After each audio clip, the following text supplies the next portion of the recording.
In 2021, a government agreed to sell a controlling stake in an international airline for exactly $3, not a bankrupt startup, not a forgotten regional carrier, a legendary national flag carrier that survived 2 decades of global sanctions, beat international embargoes, and flew 1,000-mile detours over the open ocean just to stay alive. Politicians called it a tragic business failure. The courts called it industrial-scale sabotage. And the trail of where $3 billion of taxpayer money actually went is so dark, it almost defied investigation. This is the story of the rise and fall of South African Airways, and why surviving 20 years with the entire world against them turned out to be the easy part. South African Airways was once the pride of an entire continent. It carried Nelson Mandela on his global victory tours after apartheid ended. It flew the Springboks to rugby glory. It won Skytrax awards for service. It operated one of the most respected long-haul fleets in the Southern Hemisphere. For a brief golden moment in the 1990s, this was the airline every African nation aspired to become. Today, it's a shell, a dozen leased aircraft, a handful of routes, a cautionary tale taught in aviation business schools. The fall didn't happen by accident. It was engineered, decision by decision, by people who knew exactly what they were doing. And the worst part isn't the money that vanished, it's what the money was actually buying. To understand how far South African Airways fell, you have to see how high it once flew. In the 1970s, the airline faced an impossible situation. Most African countries banned South African aircraft from their airspace in protest against apartheid. To fly from Johannesburg to London, SAA pilots couldn't take the direct route over the continent. They had to detour west, out over the Atlantic Ocean, in what became known as the Bulge of Africa route. This wasn't a minor inconvenience, it was a fuel-burning nightmare that would have killed any normal airline. Therefore, SAA did something nobody else dared. They became one of the first operators of the Boeing 747 SP,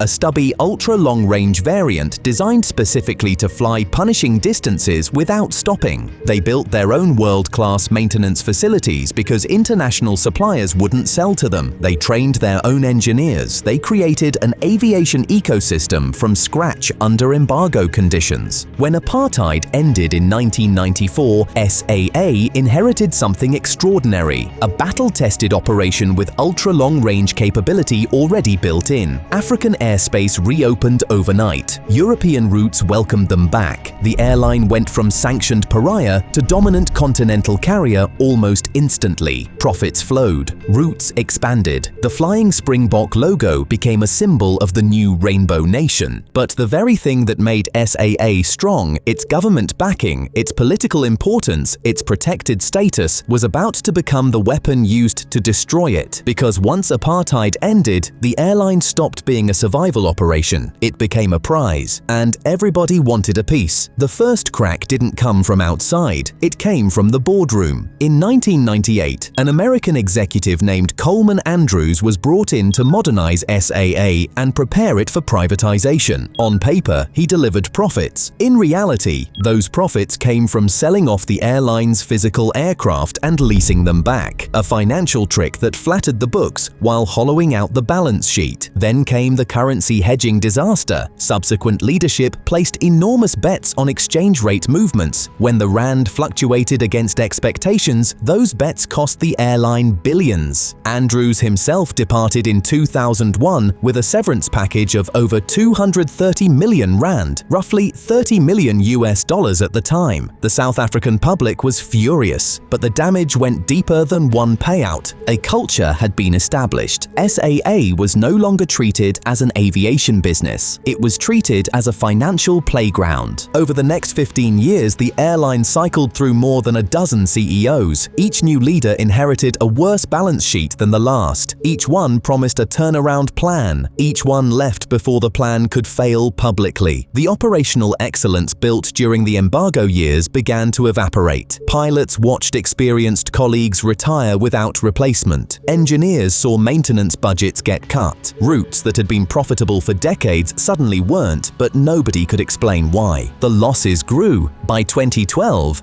SAA was bleeding money on routes that should have been gold mines: Johannesburg to London, Johannesburg to New York, Johannesburg to Hong Kong. These were the kinds of long-haul corridors that made Emirates and Qatar Airways billions. SAA was losing on every flight. But here's the strange part. The numbers stopped making sense in a very specific way. Costs were rising faster than fuel prices justified. Contracts were going to suppliers nobody had heard of. Catering deals, fuel deals, maintenance deals, all flowing through middlemen who added margins and delivered nothing. The airline wasn't just badly managed anymore. It was being systematically harvested, and the person about to take control would turn that harvest into industrial-scale plunder. By December 2019, South African Airways literally ran out of money to buy jet fuel. Pilots reported showing up for international flights only to find the aircraft couldn't be refueled because suppliers refused further credit. Salaries weren't being paid on time. Lessors threatened to repossess aircraft mid-route. The government scrambled for an emergency cash injection, but even that wasn't enough. SAA entered business rescue, South Africa's equivalent of Chapter 11 bankruptcy protection. Then COVID-19 hit. The timing was catastrophic. SAA's entire fleet was grounded within weeks. The 4 brand new Airbus A350 aircraft the airline had leased just months earlier, in a desperate attempt to project a business-as-usual image, sat parked on tarmacs while the airline couldn't even pay parking fees. Long-haul operations ceased entirely. Thousands of pilots, engineers, and cabin crew were laid off or pushed into voluntary severance. By the end of 2020, roughly 80% of SAA's workforce was gone. The international network that had taken 60 years to build was erased in 8 months. The Flying Springbok, the airline that once carried Mandela, was effectively dead. For most observers, this was the end of the story. Bad management plus a pandemic equals collapse. A sad but understandable failure, but that explanation misses everything that actually happened. The pandemic didn't kill SAA. The pandemic finished off an airline that had already been deliberately dismantled from the inside over years by people who weren't trying to run an airline at all. The bailouts weren't the real story. The real story was where the bailout money went. The woman at the center of it all had no aviation experience. Dudu Myeni was appointed chairwoman of South African Airways in 2012. She was a close personal ally of then-President Jacob Zuma. She had no background in airlines, no commercial aviation training, no operational expertise. Under her chairmanship, SAA became something the aviation industry had never quite seen before. A flag carrier operated as a political instrument. Decisions that should have been made by engineers and route planners were instead made by people loyal to the presidency. Lucrative contracts for fuel, catering, and ground services were routed through politically connected middlemen who inflated costs and delivered nothing of value. In 2015, Myeni personally intervened to kill a fully negotiated code-share partnership with Emirates, a deal that would have injected over $100 million